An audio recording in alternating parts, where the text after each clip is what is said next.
kembali lagi dengan saya Ogi Melinda dari kelas 5A Pendidikan Ekonomi Aplikasi, Prodi Pendidikan Ekonomi, Fakultas Tarbiyah dan Keguruan, Universitas Islam Negeri Sultan Syarif Kasim Riau. Di video kali ini saya akan membahas tentang rumusan masalah yang ketujuh untuk memenuhi tugas akhir mata kuliah kewirausahaan yang diampu oleh Bapak Hendra Riopita MM.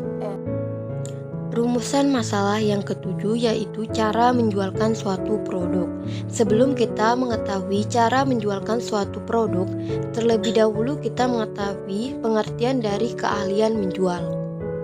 Menjual merupakan salah satu aktivitas yang dilakukan dalam dunia usaha atau bisnis. Alat yang dipakai untuk menjual salah satunya adalah komunikasi.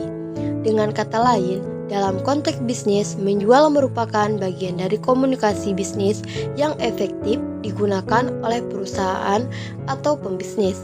Menjual merupakan kemampuan atau kecakapan dalam seni berdagang, dalam hidup untuk mempengaruhi orang lain membeli barang yang ditawarkan, sehingga menguntungkan kedua belah pihak, meskipun sebelumnya orang yang diberi penawaran tersebut tidak pernah berpikir untuk membeli. Cara menjualkan suatu produk. Yang pertama, ketahui target pasar. Sebelum mulai menerapkan strategi pemasaran produk Anda, harus benar-benar mengenali pasar Anda. Kuasailah target pasar Anda. Langkah pertama yang dapat dilakukan yaitu melakukan riset siapa yang menjadi target pasar Anda. Semakin spesifik target pasar Anda, semakin besar peluang Anda untuk sukses. Contohnya, jika Anda bergerak di bagian pakaian remaja perempuan, maka Anda dapat menargetkan pasar Anda dengan menyesuaikan pada produk yang diproduksi, seperti perempuan yang masih sekolah dan berumur 12-18 tahun. Yang kedua, optimalkan strategi pemasaran dengan menggunakan sosial media. Kita semua pasti setuju, media sosial adalah salah satu alat pemasaran yang paling ampuh karena hampir semua orang dari berbagai latar belakang yang berbeda sangat aktif menggunakannya. Contohnya, berpromosi menggunakan Instagram dan Facebook adalah salah satu cara memasarkan produk lewat internet. Biasanya, untuk Anda yang punya usaha online atau bisnis online akan sering melakukan pemasaran lewat media sosial.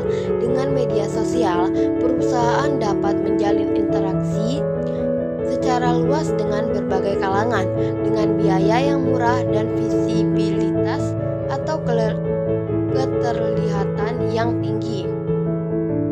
Sosial media juga memungkinkan perusahaan untuk memiliki komunitas yang sesuai untuk memasarkan produk mereka, sehingga apa yang ditawarkan memiliki peluang besar untuk terjual.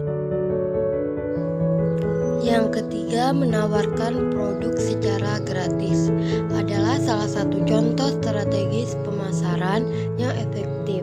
Cara ini dianggap sangat ampuh untuk menjaring konsumen karena sesuatu yang gratis akan sangat sulit dilewatkan begitu saja. Alasan lain kenapa strategis ini dianggap perlu juga, seringkali seorang customer belum membeli sebuah produk karena mereka belum pernah mencoba tentang produk tersebut.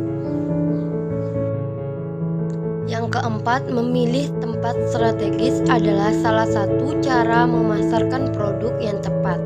Tempat strategis masih menjadi salah satu contoh strategi pemasaran yang patut dipertimbangkan, karena dengan tempat penjualan yang strategis, berbagai produk Anda memiliki kemungkinan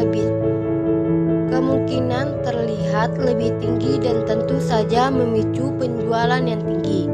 Kriteria pemilihan tempat strategis ini harus menyesuaikan dengan target sasaran serta kemudahan untuk menjangkaunya. Misalnya, jika Anda memutuskan untuk menjual kebutuhan perlengkapan anak kos, maka berjualan di dekat area kampus atau tempat sekolah akan membuat kemungkinan produk Anda cepat laku dan terlihat.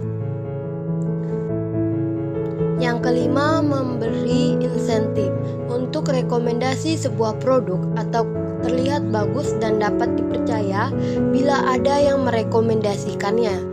Untuk mendapat sebuah rekomendasi atau testimoni dari konsumen yang telah memakai produk tersebut, Anda harus memberi penghargaan berupa insentif yang menarik. Insentif sebuah testimoni tidak harus selalu berupa uang, namun dapat berupa hadiah produk atau potongan harga.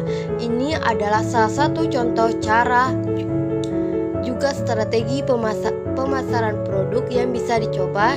Dengan adanya insentif ini, secara tidak langsung perusahaan menenangkan dua pihak untuk sasaran marketing, yaitu konsumen yang loyal dan calon konsumen.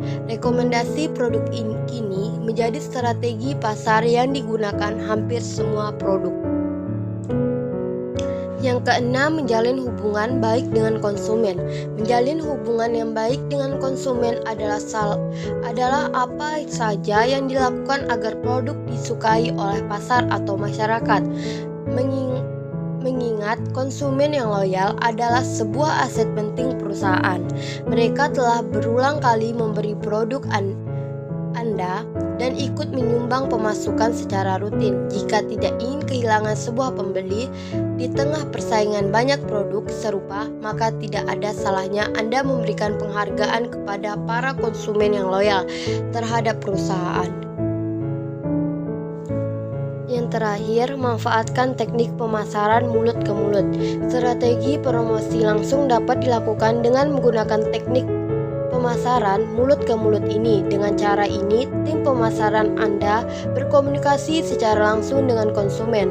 Setelah konsumen membeli produk dan merasa puas dengan produk tersebut, konsumen akan memberitahu konsumen lainnya yang berpotensi untuk membeli produk tersebut. Baiklah, hanya ini yang dapat saya sampaikan mengenai rumusan masalah yang ketujuh. Saya akhiri dengan ucapan wabillahi taufiq wa hidayah. Wassalamualaikum warahmatullahi wabarakatuh.